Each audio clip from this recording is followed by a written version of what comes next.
In this video, I'm going to do page 65, number 3. Okay, and let's see if we can actually get this a little bit thicker. Okay, page 65, number 3, and it tells you that the numbers on the axes have been lost, but that you just know that the vertical and horizontal axes are equidistant, and you have to calculate the slope. Well, in reality, if the units on the x and y axis are, if each increment is the same distance, that's really all we need to know to calculate the slope, because it doesn't really matter what the units are, and I'm going to show you why. So let's just start thinking about panel A.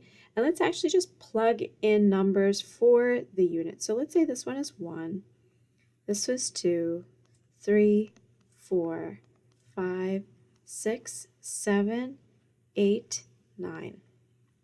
And again, 1, 2, 3, 4, 5, 6, 7, 8, 9. Okay, now we have 2 points here. Now remember the formula for slope. That's why I said something about the 2 points. Let me first say that the reason I even care about picking 2 points on this line is because of the formula for slope. So the formula for slope is delta y over delta x. And remember this delta signal here, this triangle is the Greek symbol for the letter delta, means change in. Okay, so we have the change in y, which is our vertical axis, over the change in our x-axis. That gives us the slope. That gives us, okay, for every change in the y-axis, up or down, how much do I have to move right or left in order to stay on the line? So now, when we pick 2 points on the line, we call those 2 points, remember we have coordinates. We have these 2 coordinates. We have x1, y1. So that's 1 point on the line.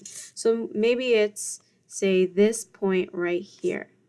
And then we have another coordinate that is x2, y2. So let's say that that's this point right here. So let me just label this. This is x1, y1, x2, y2.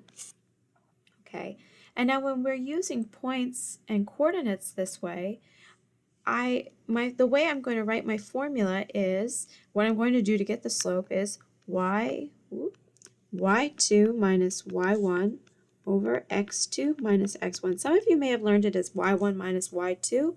That's fine as long as in the denominator you also keep it consistent and have x1 minus x2. So I'm going to come back to this line and say to myself, well, what is x1 and y1? In other words, what is this first point down here?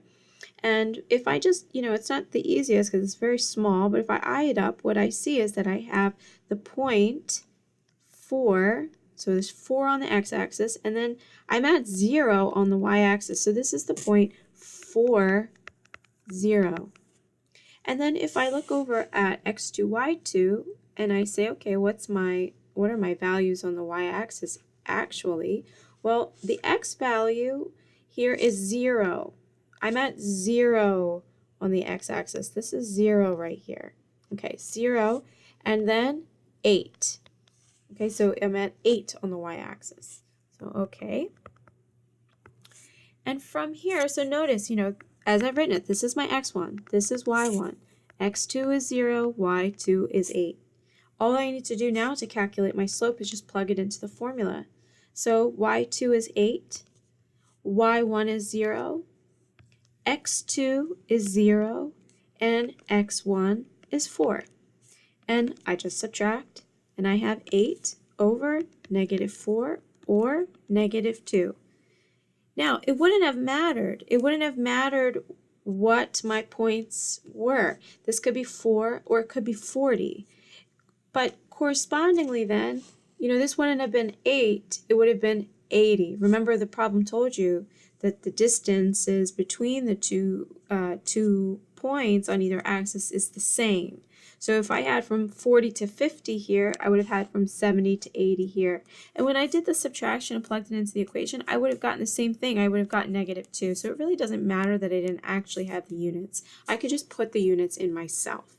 Okay? It makes sense that this slope is negative because my line that I'm calculating this formula for is decreasing from left to right. It's going down. So now let me look over at panel B. Okay, let's see if I can erase some of this.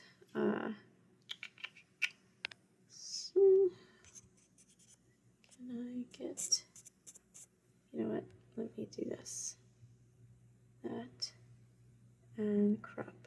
Oh, no, oh boy, okay. See, can I, no, okay, let's just go back to what I was doing. Okay, hold on. Okay, so I'm back. All right, so let's do the same thing on panel B. Let's just label it. So this is 0.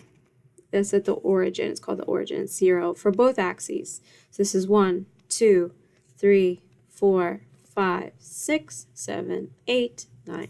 And 1, 2, 3, 4, 5, 6, 7, 8, 9. Okay, same thing. Let me remember my formula for slope. It is delta y over delta x, which just means change in y over change in x. And I'm going to pick 2 points on this line to be able to determine what the slope is. Now, it doesn't matter which 2 points I pick. I can pick, say, I'm going to pick ones that are going to be easy to figure out what point they are. So let me give you an example. If I pick this point right here, I don't know what this is. I mean, it could be 4.41, it could be 4.5. So I'm going to try and pick points that are easy to determine. So let's say, how about this one? This looks like an easy one. And where's another easy one? Let's say right here. Okay, so this one is going to be, and it doesn't matter which one I call x1 and y1 and which one I call x2, y2. It's all going to be the same. So this is x2, y2. Okay, and now what are these points let me just list it over here. And then what are these points actually, given the labels that I've given? So it looks like this one is, first one is x, is going to be 3, 4. And then the other one looks like it's going to be 6, 5. Okay, now I know that when I have points, my formula for slope becomes y2 minus y1 over x2 minus x1.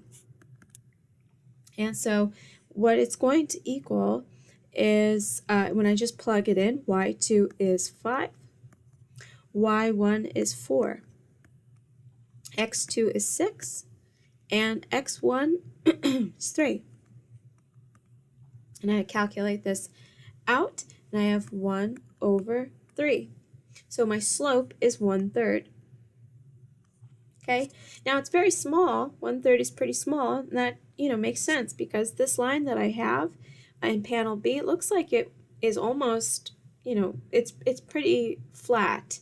So it makes sense that my incline is really going to be pretty small, not very steep. The problem also asks you to show that the slope is constant along the line. So one of the ways that you could do that is to just pick another point and calculate the slope again. So for instance, I'll just do it for panel B. Let's say that instead of x2, y2, where I've drawn it there, let's say that I don't use that point anymore. So let's just erase all this stuff. Let's say I don't use that point, and instead I'll pick a different point. Let's say I pick the one on the end, because that one also looks like it's going to be easy to determine. So my x1 and y1 I'll leave the same, but instead of x2, y2 is 6, 5, let's say that I have x2, y2 at, it looks like 9 and 6. Okay, now I'm going to do it again. Delta y over delta x is my formula, which more specifically means y2 minus y1, x2 minus x1. Just a cookbook formula. Okay, y2 is 6, y1 is 4, x2 is 9, x1 is 3. So when I calculate this out, I get 1/3. Now, if you want to know how I got from here to here, I just reduced this fraction.